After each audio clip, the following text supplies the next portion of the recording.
തിരക്കിൽ നിന്ന് അടർന്നു കിട്ടുന്ന ഒരു ദിവസത്തിന്റെ ആനുകൂല്യം കൈപ്പറ്റിക്കൊണ്ട് വല്ലപ്പോഴും ഒരിക്കൽ ഓർമ്മകളിലേക്ക് വീണ്ടും ഒരു മടക്കയാത്ര. പുതുമണം വിട്ടുമാറാത്ത കുടയും പുസ്തകങ്ങളുമായി ഇതുപോലൊരു മഴക്കാലത്താണ് സെയിന്റ് തോമസ് LP സ്കൂൾ എന്ന ഈ സർവകലാശാലയിലേക്ക് ഞാൻ കാലെടുത്ത് വയ്ക്കുന്നത്. കുലശേഖരമംഗലം ഹൈസ്കൂൾ.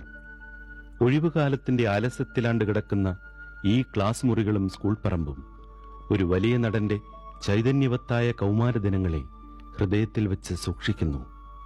സക്കറിയ മൻസിൽ, പാണവറമ്പിൽ ഇസ്മായിൽ എന്റെ ബാപ്പ കെട്ടിയ വീടാണിത്.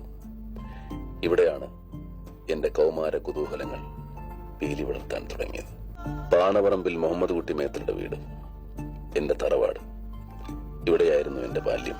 കൃഷ്ണപ്പന്റെ ബാർബർ ഷോപ്പിലെ നാട്ടു സദസ്സുകൾ, തങ്കപ്പൻ ചേട്ടന്റെ മുറുക്കാൻ കടയിലെ പഴയ വൈകുന്നേരങ്ങൾ, സുകുമാരൻ ചേട്ടന്റെ ചായക്കടയിലെ പപ്പടവട. ഇല്ല, മമ്മൂട്ടി ഒന്നും മറന്നിട്ടില്ല. വല്ലപ്പോഴും ഒരിക്കൽ അവരെയെല്ലാം കാണുമ്പോൾ വിലപ്പെട്ടതെന്തോ തിരിച്ചു കിട്ടുന്ന അനുഭവമാണ് മമ്മൂട്ടിക്ക്.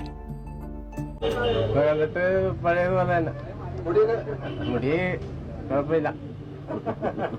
എത്ര കാലം ഇവിടുന്ന് മുടി കെട്ടിട്ടുണ്ട്? ചെറുപ്പകാലം മുതൽ 2 പടത്തിൽ അഭിനയിക്കുന്നത്. വെറ്റിലമുറുക്കും വേടിയോലൊക്കെ പഠിപ്പിച്ചത് നമ്മളാണെന്ന് പറയുന്നത് ശരിയാണ്? കുറച്ച് ശരിയാ. ഇവിടെ വന്ന് കച്ചവടം നടത്തുമായിരുന്നു. നടത്തും. അതെ. മമ്മൂട്ടിക്ക് സിനിമയിൽ വരാനുള്ള താല്പര്യമായിരുന്നു ഏറെ ഞാൻ മനസ്സിലാക്കിയിരുന്നത് അക്കാലത്തെ ഉണ്ടായിരുന്നു. അതെ, അഭിനയം എപ്പോഴും ഉണ്ടായിരുന്നു പുള്ളിയുടെ. രാത്രി കാലങ്ങളിൽ ഈ കണ്ണാടി, വലിയ കണ്ണാടി വെച്ചിട്ട് അതിന്റെ മുമ്പിൽ ഇരുന്ന് ഇങ്ങനെ ആക്ഷനാണ് മുഴുവൻ. അത് കണ്ടിരിക്കുന്നത് എന്റെ ജോലിയായിരുന്നു. അപ്പൊ അപ്പോഴാണ് അഭിപ്രായം പറയുന്ന ആള്. ഞാൻ അഭിപ്രായം പറയണം. ഈ കണ്ണ് ഒത്തിരി ആക്ഷൻസ് കാണിക്കും അതിനകത്ത്. മഹാരാജാസ് കോളേജ് എന്റെ പ്രിയപ്പെട്ട ഈ കലാലയത്തിന്റെ ഇടനാഴികൾക്ക് അന്നിത്ര ദൂരമുണ്ടായിരുന്നില്ലല്ലോ. ഈ ഇടനാഴികളിലെ ശബ്ദഘോഷങ്ങൾക്കിടയിൽ സ്വന്തം ശബ്ദം വേർതിരിച്ചറിയാൻ ഞാൻ എത്ര പാടുപെട്ടിരുന്നു.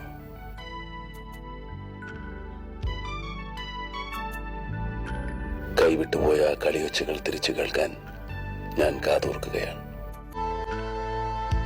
പാലിക്കപ്പെടേണ്ട നിയമങ്ങൾ സ്വന്തം കൈപ്പിടിയിൽ ഒതുങ്ങി തുടങ്ങിയ കാലം. അറിഞ്ഞ നിയമങ്ങൾ ലംഘിക്കാനും അറിയാത്ത നിയമങ്ങൾ അറിയാനും വെമ്പൽ കൊണ്ട കാലം.